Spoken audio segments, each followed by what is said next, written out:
In this guide, I'm going to show you how you can use your phone as your Roku remote on your Roku TV or streaming device. Before we do get into this guide, make sure to like the video and subscribe to the channel with all notifications on. It really does help the channel and lets us know that you want more content like this. We'd greatly appreciate it, and if at any point throughout this guide you did have any questions, just ask them down in the comment section below and we can help you out further. I'm going to be doing my best to reply to every single comment down there. First things first, on your phone, go ahead and open up either the App Store or Google Play Store and just search for the official Roku app. Install it and open it up on your phone and make sure that your phone is connected to the exact same Wi-Fi network as your Roku device, otherwise it will not connect. To check your Wi-Fi network, just go to the settings and then go to the network tab, select set up connection, choose wireless since obviously your phone does not have a wired connection. From here, it'll go ahead and load all of those networks for you, and you just gotta find your network on here, enter in that password, and you are good to go. From here, get back on your phone and go ahead and get loaded into the app and just sign into your Roku account.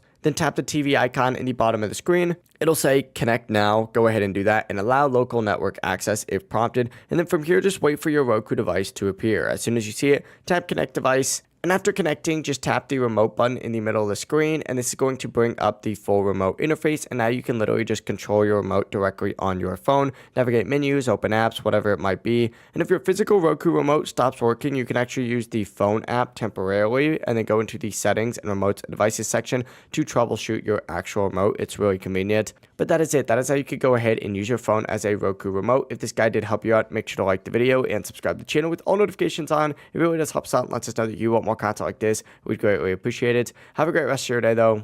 Peace.